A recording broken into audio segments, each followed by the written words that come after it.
예수님. 네, 연휴 잘 쉬셨죠? 오늘은 연중제 27주간 월요일입니다. 또 월요일이지만 또 기쁜 마음으로 복음 묵상할 수 하고 또 오늘 하루 시작했으면 좋겠습니다. 성부와 성자와 성령의 이름으로 아멘. 네, 오늘 복음 말씀은 착한 사마리아인의 비유 말씀이죠. 착한 사마리아인은 예수 그리스도를 상징하시죠. 이 세상에 이렇게 강도 맞아서 쓰러져서 자기 힘으로는 살 수 없는 그것을 원죄라고 하죠. 우리들을 구원하시기 위해서 아무도 보살피고 관심 갖지 않는 우리들을 구원하시기 위해서 오셔서 우리에게 당신 살과 피 또 성령을 우리에게 주시어 우리를 구원해 주러 오신 예수 그리스도의 상징인 거죠. 그래서 예수 그리스도께서 내가 너희를 사랑한 것처럼 너희도 서로 사랑해라 이런 계명을 주시고 이제 가셨죠. 근데 이제 서로 사랑해라라고 하는 계명은 조금 힘들게 느껴져요. 그런데 이 서로 사랑해라라고 하는 계명을 이미 지나간 사제와 레위인이 있죠. 그들은 그 계명을 몰랐을까요? 알았을까요? 알았죠. 알았지만 안 되는 거죠. 왜 안 될까요? 그것에 대한 해답은 끝나는 때에 이제 알려드리도록 하고, 이제 우리에게 하느님께서 이렇게 구차는 어떻게 보면 그냥 혼자 편하게 살아가면 좋은데 꼭 그렇게 길거리에 쓰러져 있는 사람을 보면 그냥 지나갈 수가 없어서 도와주어야 하고 손해보아야 하고 희생해야 하고, 그래서 집에 들어가면 또 돈 어쨌냐고 그러고 또 혼나야 하고, 시간은 왜 이렇게 많이 허비하고 왔냐고 또 혼나야 되고, 이런 힘든 것을 우리에게 왜 시킬까? 근데 이것은 우리가 희생하고 힘들라고 시키시는 것이 아니라 우리에게 행복을 주시기 위해서 시키는 거죠. 하느님의 계명은 항상 우리를 힘들게 하는 것처럼 보이지만 사실은 우리가 행복하게 하시기 위해서 주시는 거죠. 그 유튜브 동영상에 곰돌이푸 다시 만나 행복해라고 하는 유튜브 채널이 있더라고요.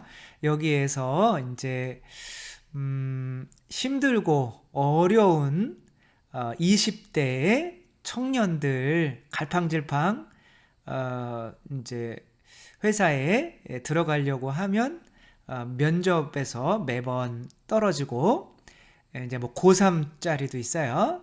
대학 입시 며칠 남겨두고 불안하게 살아가는 이 청년들에게 그냥 설문조사를 한다고 하고, 이들을 이렇게 설문조사를 하게 하고 나서 이제 이들의 부모님이나 이들의 지인이 이렇게 힘을 주는 이런 동영상 내용인데, 여기에서 이들이 이렇게 설문조사를 해요. 그 설문조사 내용이 어떤 거냐면 하루에 수면 시간이 과연 얼마나 되나요? 뭐 취업 준비하고 해야 되니까 얼마 못 자겠죠. 일주일에 몇 번 사람들과 어울리며 기쁘게 또 웃나요? 뭐 얼마나 모든 일이 정말 힘들게 느껴지나요? 혹은 꿈이 있나요? 뭐 이런 질문. 하루에 몇 번이나 소리내어 웃나요? 이게 첫째 장인데 이런 질문들을 하고, 여러분들도 대답해 보셨죠? 이제 하루에 몇 번 정도 웃으세요? 저는 이렇게 소리내어 웃는 거는 거의 없는 것 같아요, 하루에.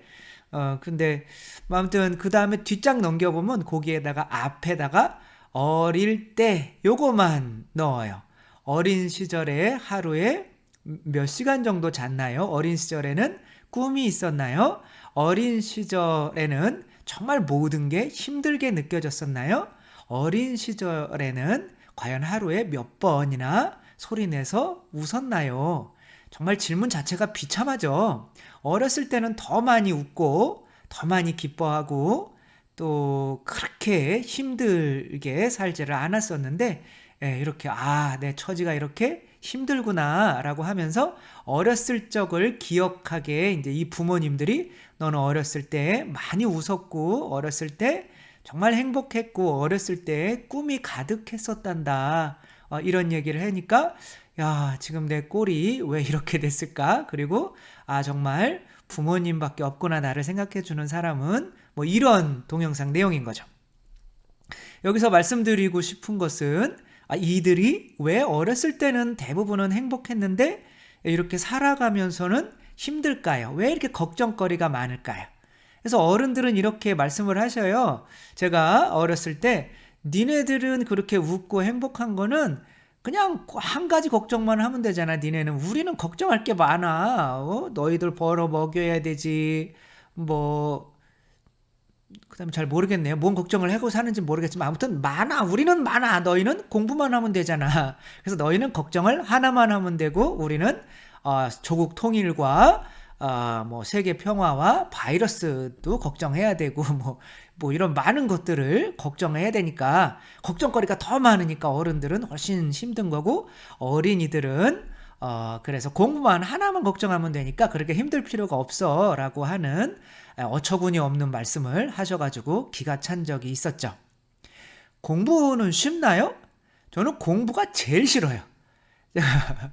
제가 40 먹을 때까지 이제 유학 나가서 공부를 했는데 아니 이게 공부가 하나만 걱정하면 돼요. 돈도 다 교고에서 주고 하나만 걱정하면 되지만 그건 하기 싫어요. 그냥 본당신부 하면서 여러 걱정하면서 살고 싶더라고요. 진짜 너무 힘들고 스트레스 받고 공부 좀 안 했으면 좋겠다.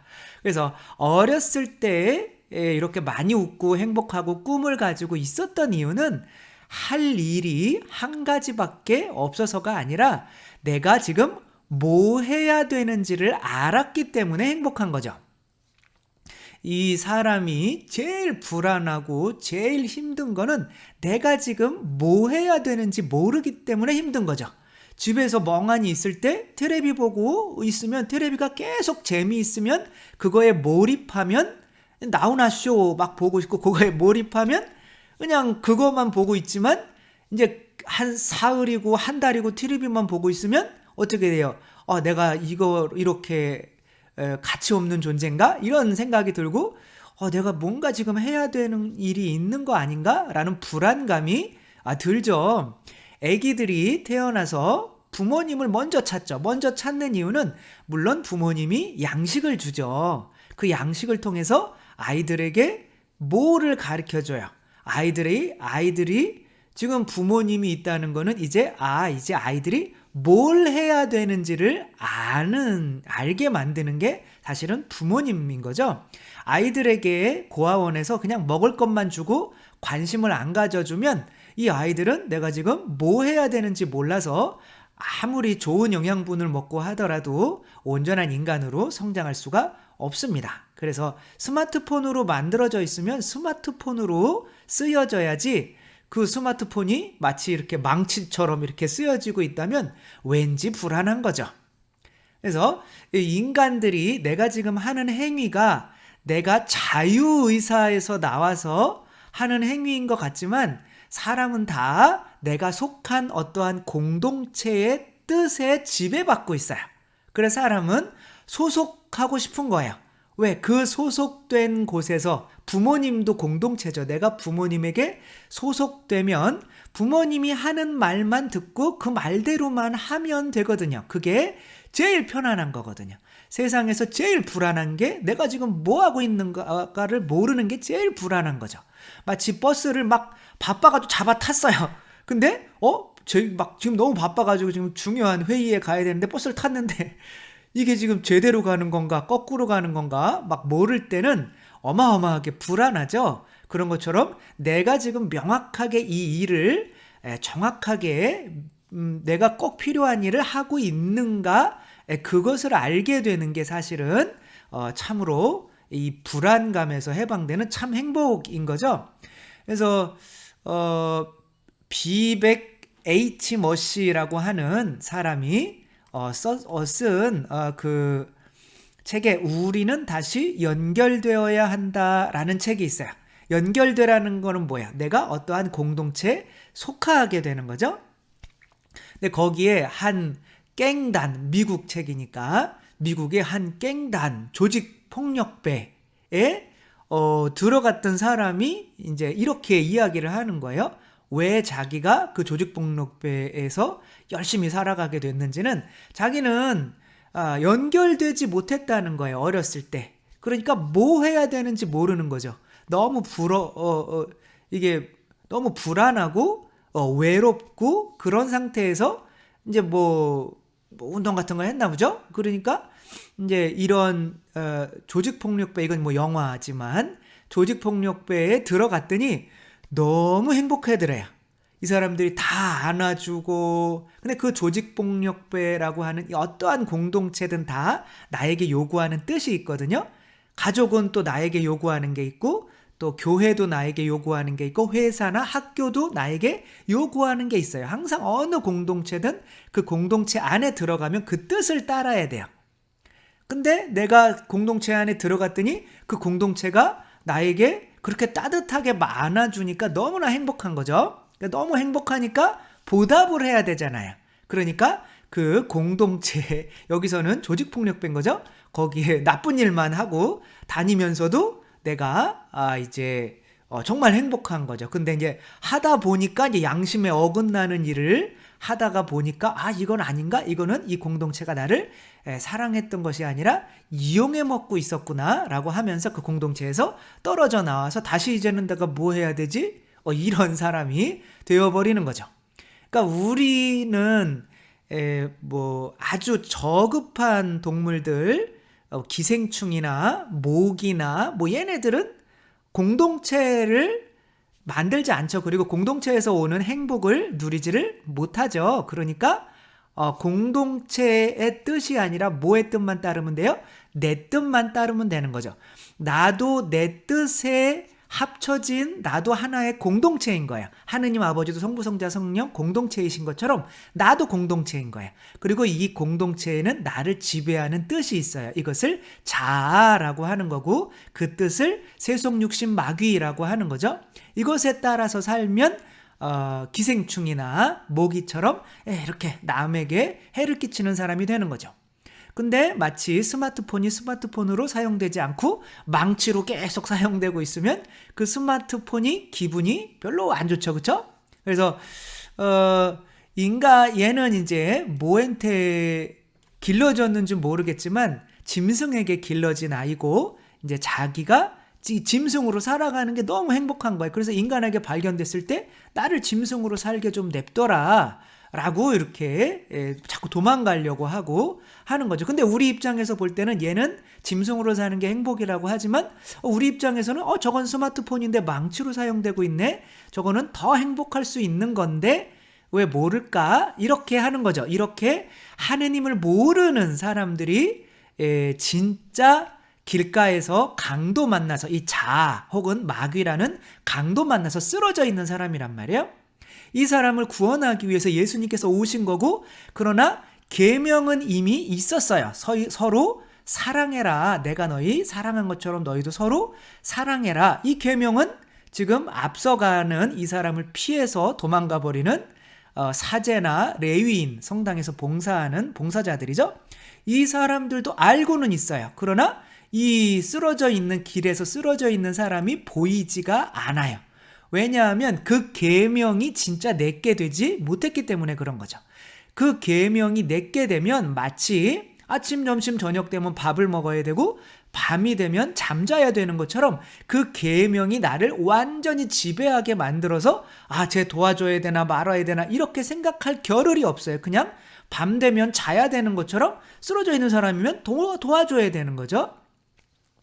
마더 데레사가 이제 그런 분이었던 거죠. 그렇게 돼야 되는데 이들이 이 계명이 내게 온전히 되지 못한 이유는 구약의 법만 가지고 나는 이거를 지킬 수 있어 라고 착각했기 때문에 그런 거죠. 이 계명이 온전히 내게 되려면 어떻게 해야 돼요? 그 계명을 주는 이에게 감사가 계속 솟아나오고 있어야 되는 거죠.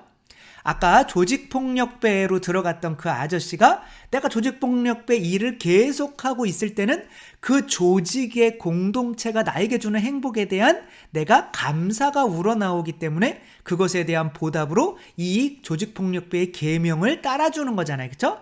마찬가지로 내가 예수님께 대한 감사가 솟아나오지 않는다면 그분께서 나에게 주시는 계명을 따를 수는 없게 되는 거죠. 그러니까 우리가 이 세상에서 가장 고통스러운 것은 지금 이 순간 그리고 살아가면서 뭘 해야 되는지 모르는 게 가장 고통스러운 거고, 그래서 예수님께서 하느님께서는 구약에 너희들은 십계명 따르면 돼 라고 계명을 주신 거야. 그러니까 아싸 계명 따르면 되는구나 라고만 알았던 게 구약의 바리사의 율법학자 사제들이었던 거죠. 근데 예수님께서는 아니야, 너희가 너희에게 이 계명을 주는 하느님이 너희 괴롭히려고 주는 것이 아니라 너희 행복하게 해주려고 주는 거야. 그리고 네가 이 계명을 따르려면 이 계명을 주는 사람을 사랑해야 돼 라고 하면서 우리의 죄를 씻어주시기 위해서 예수님께서 십자가에 못 박혀 돌아가시고 당신의 살과 피를 우리의 부모님처럼 양식으로 내어주시기 때문에 우리는 그 계명을 주시는 예수님을 사랑해요, 사랑하지 않아요? 사랑하니까 어떻게 하면 이 순간 이웃을 사랑할 수 있을까? 그것만 생각하게 되는 거죠. 그럴 때 이 세상에서 불안이 없어지고 참다운 내가 뭐 해야 되는지를 알게 되는 사람인 거죠.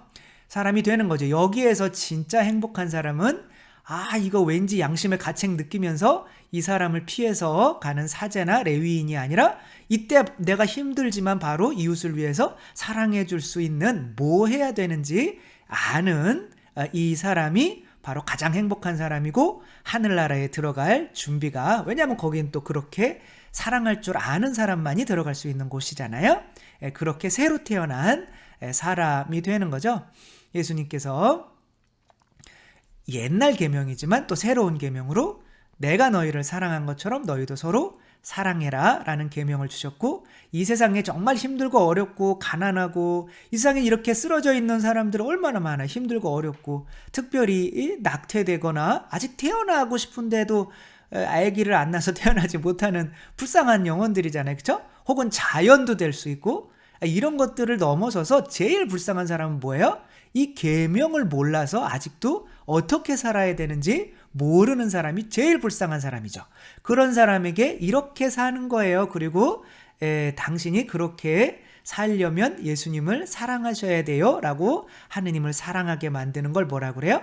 복음을 전하는 일이라고 하는 거죠. 그래서 복음을 전하는 것만큼 또 큰 사랑은 없으니까 우리들이 정말 착한 사마리아인처럼 이 세상에서 이렇게 참된 계명을 모르고 복음을 모르는 사람들에게 정말 틈만 나면 이 복음을 전할 수 있는 착한 사마리아인들이 모두가 되어서 참으로 이 세상에서부터 뭐 해야 되는지 몰라서 불안하며 두렵고 그렇게 사는 사람들이 아니라 정말 뭐 하는지 명확하게 알아서 행복한 삶을 이 세상에서부터 살아나가는 여러분 모두가 되셨으면 좋겠습니다.